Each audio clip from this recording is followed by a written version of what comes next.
ஓம் சாந்தி. விருட்ச விரதம் என்ற ஸ்திதியின் 2வது நாள் குறிப்பு, அதாவது நாளைக்கான குறிப்பு. இன்னைக்கு என்ன சொல்லியிருந்தேன்னா, ஆத்ம சக்தியின் உள்ள சக்திகளை பாபாவிடம் வசப்படுத்த வேண்டும், அதாவது இறைவனிடம் வசப்படுத்துவது, கடவுளிடம் வசப்படுத்துவது அப்படின்னு சொல்லியிருந்தேன். இப்போ எல்லாரும் உட்கார்ந்துருப்போம், உட்கார்ந்த பிறகு வசப்படுத்தியிருப்போமா அப்படின்னா நிறைய முடிஞ்சிருக்காது, வசப்படுத்த முடிஞ்சிருக்காது. இதுக்கு காரணம் என்ன அப்படின்னு பார்த்தா,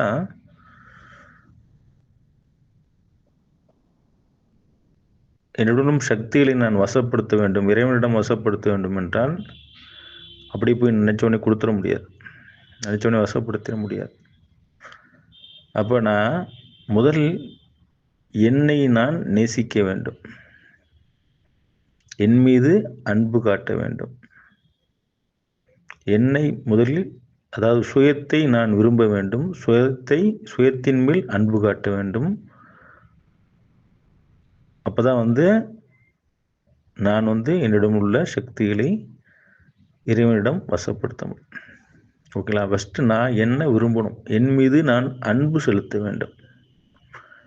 அன்பு செலுத்தினாதான் இறைவனோட வசமாக்க முடியும், என்னுடைய சக்திகளை இறைவனிடம் வசப்படுத்த முடியும். என் மேல் அன்பு செலுத்தணும் அப்படின்னா நான் என்ன பண்ணணும்? காலையில் எழுந்துச்சி உட்காந்தோடனே உடம்பு ஒத்துழைக்க மாட்டேங்குது, அப்போ தான் நிறையா தூக்கம் வருது, நிறைய கை கால் மூட்டு பிரச்சனை வலி வருது. என்னடா வாழ்க்கை அப்படின்னு திங்க் பண்ணுற மாதிரிலாம் தோணுது. அப்போ எல்லாம் தோன்றது பிறகும் தோணிட்டு, ஆனால் இறைவன் தான் நமக்கு வழிகாட்டுவான் அப்படின்னு நினச்சி யோகா பண்ணுறதுக்கு நம்ம உட்காரோம். அப்போ எனக்கு வழி இல்லை, அதனால் நான் கடவுள்கிட்ட போகிறேன் அப்படிங்கிற மாதிரி எண்ணங்களோடு தான் எனக்கு வேற எனக்கு என்னால் முடியாதெல்லாம் யார்கிட்டப்பா கொடுக்க முடியும், கடவுள்கிட்ட தானே கொடுக்க முடியும் அப்படின்னு உள்ள சிந்தனைகளின் மூலமாக தான் மனிதனுடைய எண்ணங்கள் இருக்கு. அதை நோக்கி தான் கடவுளையும் தியானிக்கிறான். இப்போ இதை கொஞ்சம் மாற்றிக்கிட்டு என்னுடைய தேடலுக்காகவும் என்னுடைய சுயத்திற்காகவும் நான் கடவுளை வேண்டலை. மாறா என்ன பண்ணுறேன், என்னை நான் அன்பு செய்து என்னுடைய அன்பை நான் இறைவனிடம் வெளிப்படுத்த வேண்டும். எதுக்கு வெளிப்படுத்தணும்? என் அன்பை நான் எதுக்கு வெளிப்படுத்தணும் அப்படின்னா, என் மேல் நான் அன்பு செலுத்தினால் அந்த அன்பு மற்றவர்களுக்கும் போய் சேரும். அப்போ இந்த 2வது பாடமாக என்ன பண்ணணும், என்னை நான் அன்பு செலுத்தணும். அவர்கிட்டேருந்து என்னால் எதுவும் முடியல, அதனால நான் கடவுளை தியானிக்கிறேன், எனக்கு அமைதியே இல்லை அதனால் கடவுளை தியானிக்கிறேன்றதுக்கு பதிலாக முதல்ல நான் என் மேலே நான் அன்பு செலுத்தும், என்னை நான் விரும்பணும், என்னை எனக்கு ஃபஸ்ட்டு பிடிக்கணும். பிடிச்ச பிறகு நான் அவர்கிட்ட வசமாக்குறதுக்கான விஷயங்களை சாத்தியமாகும். இப்போ இதெல்லாம் நான் சொல்கிறது எதுன்னா, கடவுள் அவர் என்ன வேலை நமக்கு கொடுப்பாரு அப்படிங்கிறது போக போக அந்த பயிற்சியின் மூலமாக நமக்கு புரிய ஆரம்பிக்கும்.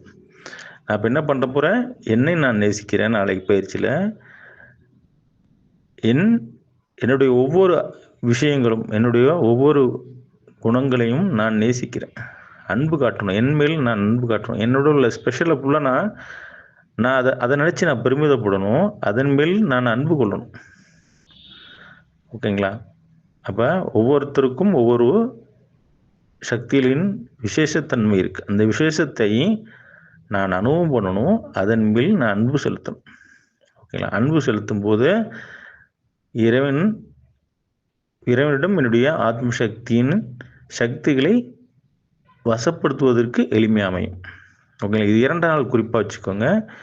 இப்போ இதில் நீங்கள் உட்காரும்போது உங்களுக்கு என்னென்ன விஷயங்கள், நிறையா விஷயங்கள் நமக்கு தெரிய வரும்போது அதில் உள்ள விஷயங்களை நம்ம நிவர்த்தி பண்ணிக்கிட்டே போகும்போது ஒவ்வொரு நாளும் முன்னேற்றம் கிடைக்கும். ஓகேங்களா? இப்போ நாளைக்கு என்ன பண்ண போகிறோம், என்னுடைய ஆத்மாவில் உள்ள சக்திகளின் தன்மைகளையும் நான் நேசிக்க ஆரம்பிக்கணும்.